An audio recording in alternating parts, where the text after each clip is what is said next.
समाधान।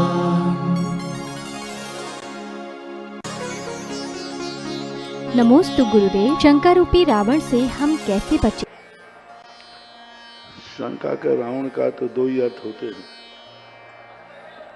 स्वयं अपने आप में जिस संबंध में शंका है उसको स्पष्ट जान लेना चाहिए।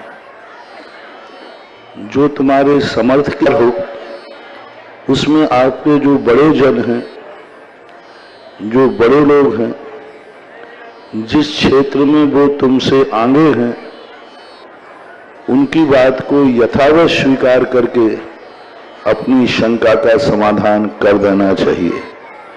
दो ही बात है, या तो स्वयं समझदार बन जाओ या जो समझदार हैं वो जो निर्णय देवें उसी निर्णय को स्वीकार होकर निशंक हो जाना चाहिए।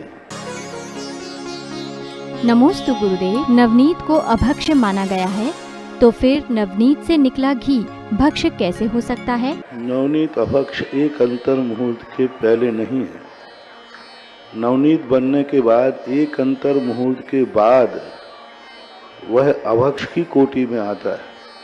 एक अंतर मुहूर्त के पहले यदि घी में घृत को, नवनीत को अग्नि पर रख दिया जाए तो फिर वह अभक्ष्य की कोटि में नहीं आता है। ऐसा निर्णय जानना चाहिए। नमोस्तु गुरुदेव। चंद्रानी चर्या का क्या आशय है? चंद्रमा के समान चर्या की जाती है, यानी उपवास, व्रत, नियम आदि। जैसे चंद्रमा बढ़ता है, चंद्रमा 15 दिन घटता है, उसके अनुसार अपनी क्रिया को घटते बढ़ते कर लेना चाहिए। जैसे आहार को एक एक ग्रास घटाते घटाते, एक एक ग्रास बढ़ाते बढ़ाते ऐसा किया जाता है। नमोस्तु गुरुदेव। हींग भक्ष्य है या अभक्ष्य? हींग के संबंध में दोनों चीजें अलग अलग ढंग से मिलती। हींग होता है और हींगड़ा होता है। तो कुछ चीजें ऐसी होती हैं जिनके संबंध में पहले अभक्ष्य थी, वो आज भक्ष्य हो गई, क्योंकि पहले हींग को चमड़े आदि में रखा जाता था। आजकल ऐसा नहीं होता है, इसलिए जानकर समझ करके उसका प्रयोग करना चाहिए। नमोस्तु गुरुदेव। लाडू किस प्रकार चढ़ाना चाहिए? क्या लाडू के ऊपर दीपक रखना चाहिए?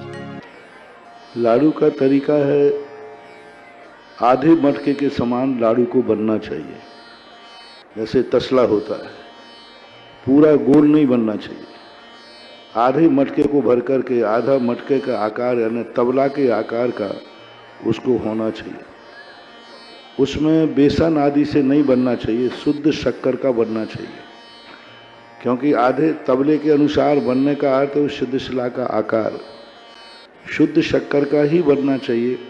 कई लोग बेसन का बनाते हैं, कई लोग बर्फी काट देते हैं, कई नारियल के बना देते हैं। ये जो नाना प्रकार की परंपराएं हैं ये ठीक नहीं, क्योंकि उनका सुख जो है शुद्ध है, मिश्रित सुख नहीं है, उसका प्रतीक है। और उसके ऊपर दीपक रखने का अर्थ होता है कि उस सिद्ध शिला पर भगवान, सिद्ध शिला से ऊपर भगवान विराजमान होते हैं, इसलिए दीपक रखना चाहिए।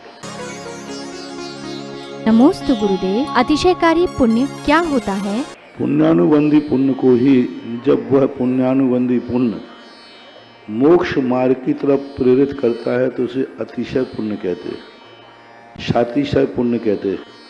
क्योंकि उस पुण्य के उदय से, जैसे शरीर है पुण्य के उदय से मिला है, इस शरीर के माध्यम से अच्छे कार्य करना, ये पुण्य से शरीर मिला और पुण्य कार्य में लगा देना।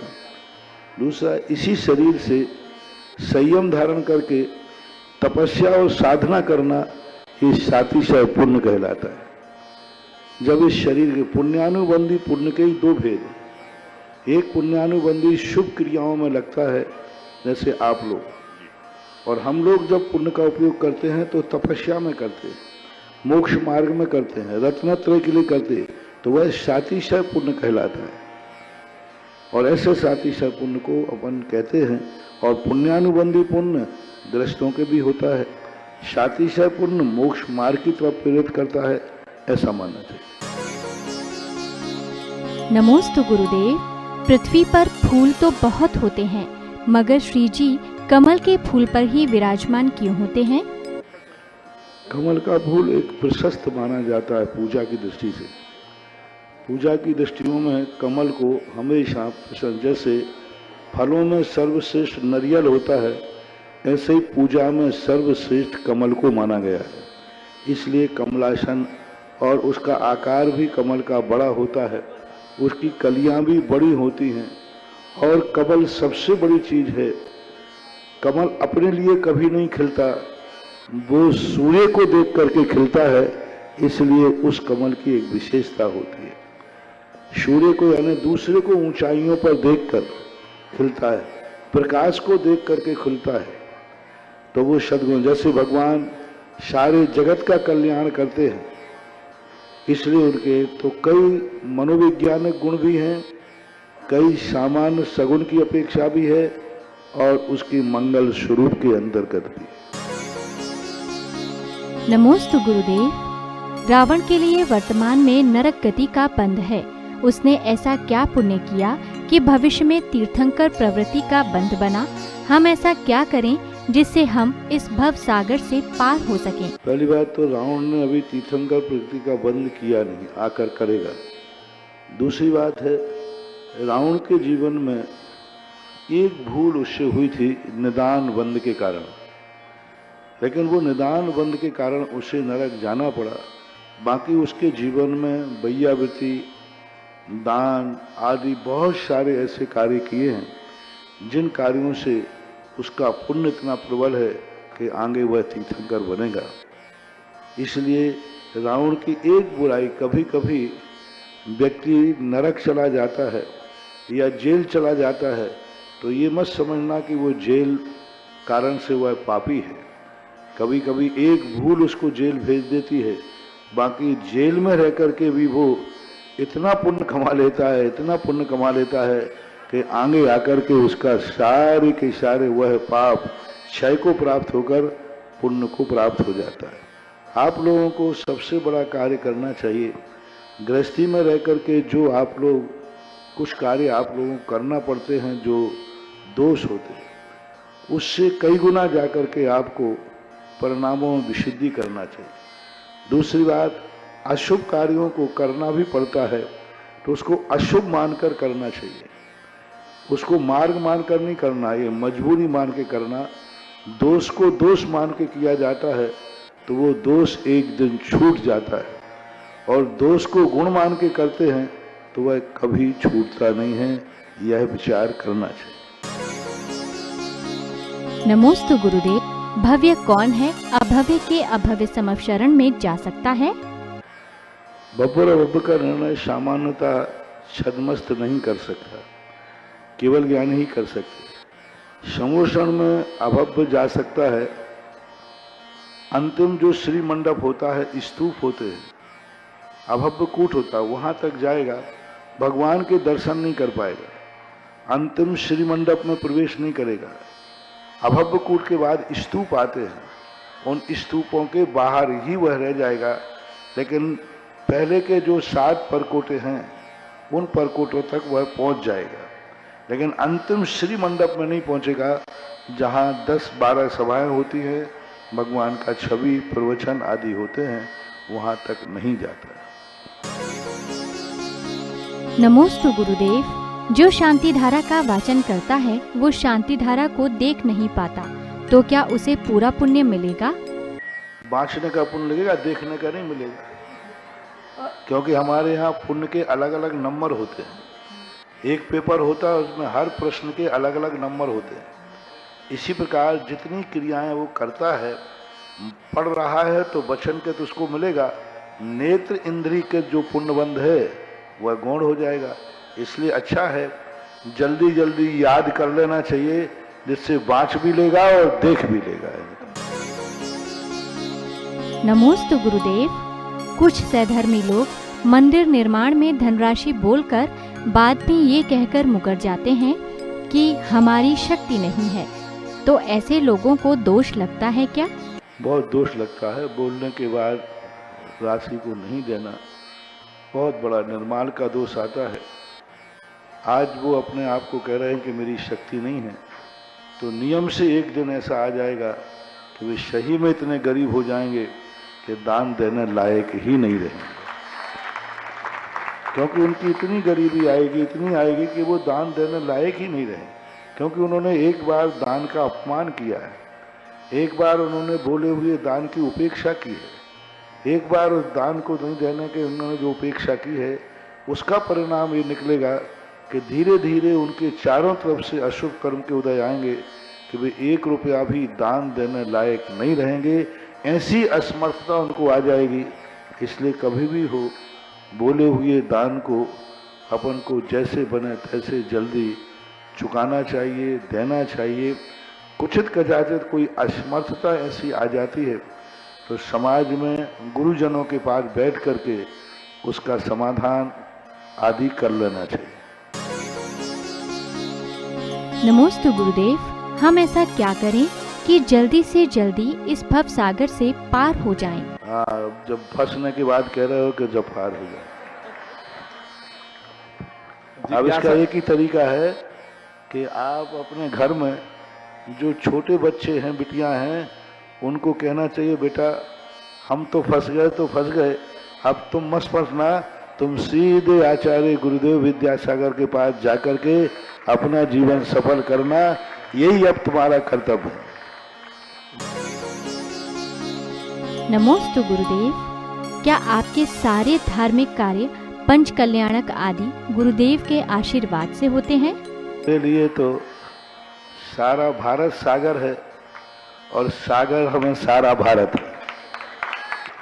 सागर हो जाए हमारी तरफ से तो कोई मनाही है नहीं, क्योंकि तुम्हें सबको मालूम है कि हमारा जो कुछ भी चतुर्मास होता है, विहार होता है, पूज्य गुरुदेव की आज्ञा से होता है।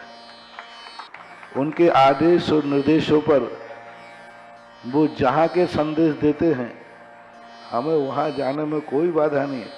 हमने सागर के लिए कोई मनाही नहीं। पूज्य गुरुदेव के पास आप लोग जाइए और उनका आशीर्वाद हो जाए तो फिर देख लीजिए क्या उनके आदेश और निर्देश पर, क्योंकि जो कुछ भी सब कार्य होता है। अब कई चीज़ें देख लीजिए, हम नहीं भी जाना चाहें तो गुरुदेव का आदेश होने के बाद फिर हम सोचते ही नहीं। यदि मैं तो पृथ्वीपुर आना नहीं चाहता था, लेकिन जब पृथ्वीपुर वालों ने हाई कमान से आशीर्वाद ले आए तो मेरी क्या औकात कि मैं नहीं आऊं। हाँ, पृथ्वीपुर वालों को मैंने सोचा कि आचार्य के पास जाओ, नहीं गए तो अच्छा है। ये लोग गए और आचार्य जी ने दोनों हाथों से आशीर्वाद दिया, और दोनों हाथ से आशीर्वाद दिया तो हमें आना ही पड़ेगा। सागर वाले आचार्य जी से दोनों हाथ का आशीर्वाद ले आए हैं, और उनके निर्देश होने पर कोई चीज नहीं, हमारे लिए तो भारत का कोई भी स्थान ऐसा नहीं है जो हमारे योग्य नहीं हो। बस गुरु की आज्ञा होना चाहिए, अयोग्य स्थान भी योग्य बन जाता है। और सागर तो वैसे ही बहुत अपने धार्मिक संस्कारों से पला हुआ है, वैसा ही पूज्य गुरुदेव की असीम कृपा है। और वो तो जब जिसको आदेश देते हैं और मिलता है, आप अपनी भावनाओं को साकार रूप देने के लिए आपको गुरुदेव का आशीर्वाद तो लेना ही पड़ेगा। उसके बाद ही आपकी भावनाएं सफल हो सकती हैं। नमोस्तु गुरुदेव, अरिहंत परमेष्ठी जब अपने अघातीय कर्म का नाश कर लेते हैं तो फिर वो संसार में कितने समय तक रह सकते हैं? 8 वर्ष अंतर मुहूर्त कम 1 पूर्व कोटि वर्ष तक अरहंत भगवान पद पर रह सकते हैं। 84 लाख का 84 लाख में गुणा करने पर 1 पूर्व होता है। ऐसे 1 पूर्व करोड़ वर्ष, 84 लाख में 84 लाख का गुणा करो तो 1 पूर्व आता है। ऐसे 1 करोड़ पूर्व तक 8 वर्ष कम अरहंत भगवान पद पर कोई रह सकता है। नमोस्तु गुरुदेव, 84 लाख योनियों में मनुष्य गति का क्या अभिप्राय है? अभिप्राय का अर्थ वैरायटी है।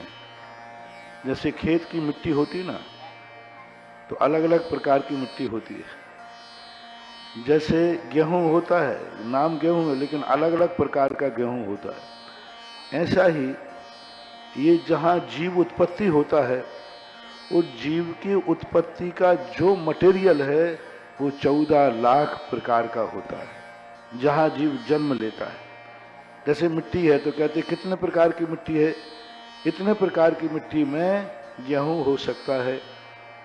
मिट्टियां तो सभी हैं लेकिन कई मिट्टी है उसमें नहीं होता। इतने प्रकार की मिट्टी में फलाना फल हो सकता है, सभी मिट्टियों में नहीं हो सकता। इसी प्रकार जहाँ जीव जन्म लेता है वहाँ 14 लाख प्रकार का मटेरियल होता है जिसमें आकर के जीव उत्पन्न होता है। इसके अलावा जो मटेरियल तो है वो, लेकिन उसमें जीवों की उत्पत्ति नहीं होती है, ऐसा मानना चाहिए। नमोस्तु गुरुदेव, कोई उपाय बताएं कि जिससे आपके चरण झांसी में पड़ सकें। पहली बात है कि अभी जो हमने सागर वालों को मंत्र दिया ना, वो ही झांसी वालों के लिए मंत्र। हाँ, तो सागर वालों को मैंने कहा ना कि आचार्य श्री का आशीर्वाद लाओ, फिर कोई बाधा नहीं है। झांसी वालों को भी आचार्य श्री तक तो जाना पड़ेगा, उनके आशीर्वाद के बाद ही सब संभव है। क्योंकि कहीं के भी लोग आते हैं तब मुझे एक ही बात है, जैसे मैं टीकमगढ़ आया तो ललितपुर में पूज्य गुरुदेव का आशीर्वाद आया, और अब पृथ्वीपुर का है। अब यदि आगे जाकर के झांसी का आशीर्वाद आ जाएगा तो झांसी चला जाऊंगा। आज बरुआ सागर वाले भी आए थे तो उनको भी मैंने कहा आचार्य श्री से आशीर्वाद लेके आओ, वो शायद आज आचार्य श्री पास गए हैं। तो हमारे संघ की जो आदर्श परंपरा है वह परंपरा यही है कि हम लोग जहाँ भी गमनागमन करते हैं पूज्य गुरुदेव के आशीर्वाद से, उनके संकेत निर्देश आशीर्वाद जब मिलते हैं तो वही एक सरल उपाय है। बाकी एक कठिन उपाय एक और है। कठिन उपाय है कि तुम्हारा इतना पुण्य हो, इतना पुण्य हो कि आचार्य श्री तुम्हारे बिना पहुंचे ही कह दें जाओ झांसी जाना हो जाए, इतना पुण्य हो जाए कि तुम्हारे जाए बिना आचार्य श्री कहते हुए जाओ चतुर्मास सागर में करना है। वो थोड़ा कठिन है। वो कठिन इसलिए है कि वो तुम्हारा इतना पुण्य हो कि तुम्हारे पहुंचने के पहले ही आचार्य श्री लिस्ट में नाम कि ये भी यहाँ भी तुम्हें चतुर्मास करना है। और दूसरा पुण्य सरल है कि तुम लोग जाकर के आचार्य श्री से आशीर्वाद लो, अपने पुण्य में बढ़ाओ, सब काम संभव है। सुधा समाधान।